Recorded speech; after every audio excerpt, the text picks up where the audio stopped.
Imágenes brutales que te mostrábamos en este clip de lo que está ocurriendo en Israel. Está Caro Amoroso con nosotros con toda la información y el análisis. Caro, buenas noches.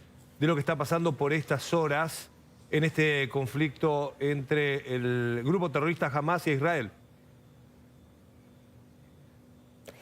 Así es, Franco, para recapitular, todo comenzó el sábado, una jornada negra para Israel, cerca de las 6:30 de la mañana, empezó un ataque masivo, y digo masivo porque aquí hay varios componentes. Por un lado, el lanzamiento de 5.000 misiles, según lo que asegura Hamas, y 2.500, conforme a lo que asegura Israel. Igual es una cifra enorme, aún si tomamos la más conservadora con respecto al lanzamiento de misiles, pero aquí hay un elemento tristemente novedoso, que es la incursión por tierra en territorio israelí, en asentamientos y en localidades del sur de Israel, donde han entrado milicianos de Hamas, este grupo terrorista, a arrasar con todo a su paso. Estamos hablando de ejecuciones de civiles, por supuesto personas que han visto a milicianos de Hamas entrar en sus casas y llevarse como rehenes y por consiguiente como elemento extorsivo en este conflicto a sus familiares, a sus seres más queridos. Estamos hablando de criaturas, mujeres.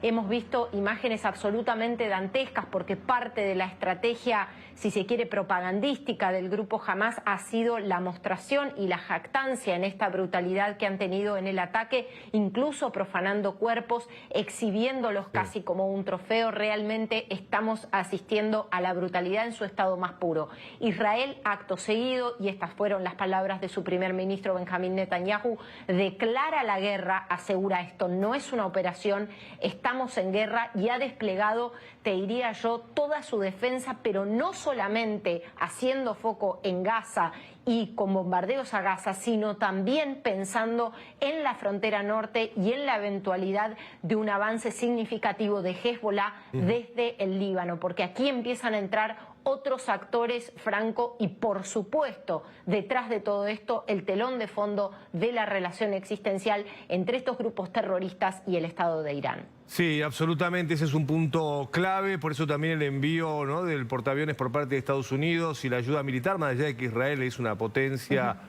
muy importante, pero en ese sentido hay como un mensaje, ¿no?, claro, de que esto no lo puede permitir, Israel no lo puede permitir, sobre todo, como vos marcaste muy bien, la celebración de la muerte que hicieron los terroristas, ¿no? Bailaban sobre los cadáveres de los israelíes, celebraron los crímenes con una brutalidad que no sé si habíamos visto antes, por lo menos en esta magnitud.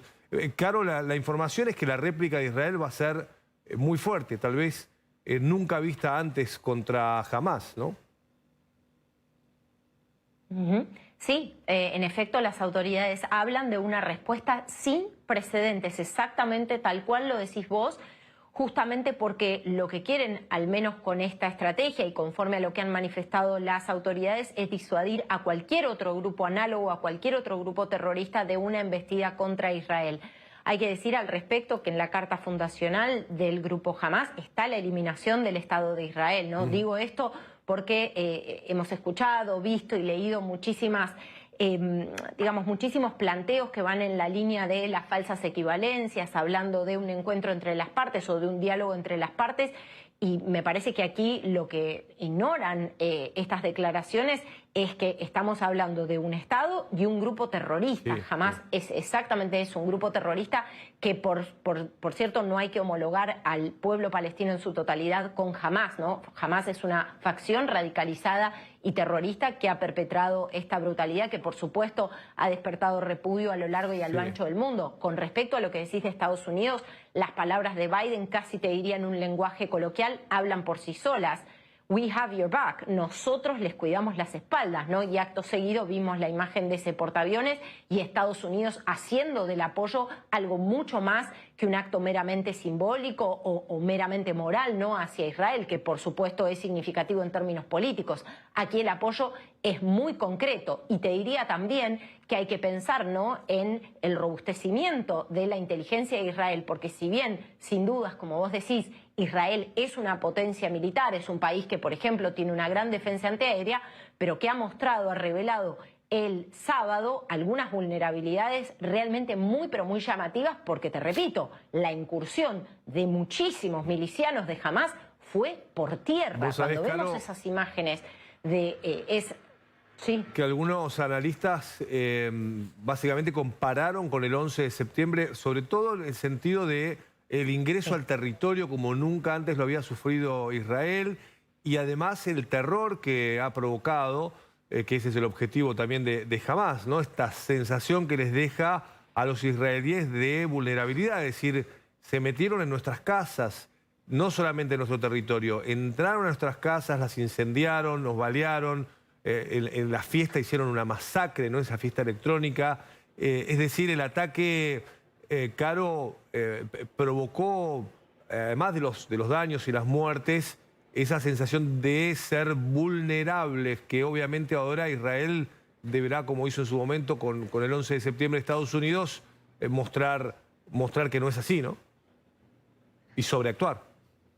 Sí, y además es importante entender también el contexto en el que se dan. Seguramente en la evaluación de esta operación que ha llevado adelante el grupo Hamás, que por cierto, yo recién mencionaba la amenaza de Hezbollah, es un grupo bastante menos robusto que Hezbollah, ¿no?, en términos de su capacidad logística y su capacidad de despliegue, pero me parece que entre comillas, y en un sentido muy perverso, la ventana de oportunidad que aprovecharon o lo que evaluaron es que en Israel había cierto clima de división, sobre todo en torno a la figura de Benjamín Netanyahu. Vos sabés que hubo muchísimas protestas, por cierto, algunas multitudinarias en contra de la reforma judicial, entonces también entiendo que hubo algún tipo de evaluación del momento en el cual iban a dar este golpe, ¿no es cierto? Más allá de que el sábado fue un día de festividad, ¿no?, de que claramente esto lo sorprendió, el factor sorpresa fue parte de la táctica de Hamás para esta incursión en el territorio de Israel, pero fíjate vos lo que ha sucedido, básicamente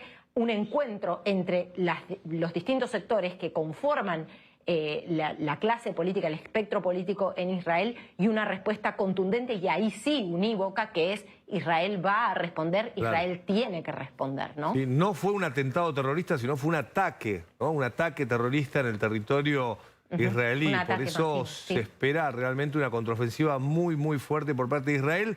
Hay cientos de argentinos, Caro, también pidiendo ser evacuados. Además aumentó la cifra de argentinos muertos e incluso desaparecidos, ¿no? Hay 15 argentinos que están desaparecidos y 7 que murieron en estos ataques. Así es, 7 argentinos muertos, 15 desaparecidos. Me tocó hablar con la familia de 5 personas. Realmente es total la desesperación porque pocos saben sobre el destino de sus seres queridos. Muchos de ellos, se sabe, han sido llevados como rehenes a Gaza, pero claramente esto plantea un horizonte de incertidumbre porque no se puede determinar exactamente si algunas de las personas desaparecidas pudieron haber sido ejecutadas en estas verdaderas masacres que perpetraron en los asentamientos y en esta incursión terrestre, o si en efecto fueron llevadas como rehenes para ser utilizadas como instrumento extorsivo, ¿no?, por parte de Hamás. Hamás, que ya ha amenazado con que si no frena la respuesta de Israel y la contundencia en la respuesta de Israel, ellos van a ejecutar a los rehenes, van a ejecutar a israelíes que tienen como rehenes. Por supuesto, no son solo ciudadanos israelíes los que están reportados como desaparecidos. Claro, claro. Estamos viendo también las imágenes que son impresionantes. Una incursión aérea que hicieron como una especie de paracaídas, ¿no?, que ingresaron los terroristas directamente a sorprender a los militares israelíes, ¿no? A muchos de ellos los eliminaron, los mataron en el lugar, a otros se los llevaron, como bien marcás vos, como rehenes, para tener esta amenaza, ¿no?, ahora de asesinarlos en caso de que Israel reaccione, lo que va a ser inevitable, ¿no?, al ataque que recibieron. Sí, también como parte de esta estrategia, y no encuentro mejor palabra, propagandística, también aseguran que las ejecuciones serían publicadas, ¿no? Serían públicas tanto en registro de video como de audio. Realmente esto plantea básicamente un escenario muy, pero muy perverso, ¿no? Recuerda a las masacres perpetradas, por ejemplo, por el grupo ISIS años atrás.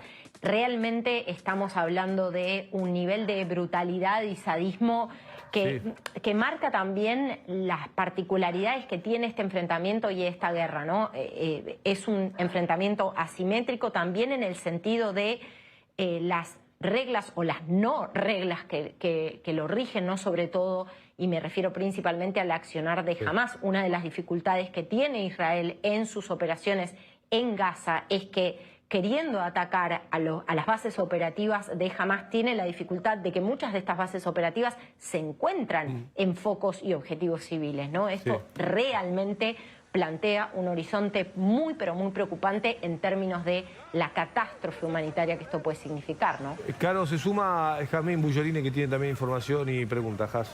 Hola, Caro, ¿cómo estás? Mañana va a haber una reunión de Cafiero y demás para ver cómo hacen estos vuelos. Aquellos argentinos que quieren volver, ¿no hay vuelos comerciales? Digo, los aeropuertos cierran. ¿Cómo es el tema aéreo en el cielo para autorizar a aquellos vuelos? Imagino que están en suma alerta en el país. Sí, están en suma alerta, por supuesto, esto es mediante una autorización específica. Hay cierta intermitencia en la apertura del aeropuerto de Tel Aviv. Por supuesto que esto es todo en un estado de guerra total en todo el territorio de Israel, porque como bien les contaba, Israel está bajo amenaza en todo su territorio, ¿no? Yo les hablaba de los despliegues también en el norte ante la amenaza allí, ¿no? Sobre todo temiendo un ataque o una embestida significativa de Hezbollah desde el norte, con lo cual imagínense ustedes que hablar de las posibilidades de que una aeronave aterrice o de que una aeronave salga, por supuesto está supeditado a una situación tremendamente cambiante, les diría minuto a minuto, hora a hora, ¿no? Muy impresionante, sí, Fabra. Caro, quería preguntarte qué situación se está viviendo en Europa o en otros países. Hoy, por ejemplo, en Australia sé que hubo una protesta bastante fuerte ahí en la zona de la ópera de Sydney. ¿Hay temor respecto de que en lugares como Europa puntualmente, donde hay grupos bastante fuertes pro-Palestina, puedan levantarse también en armas?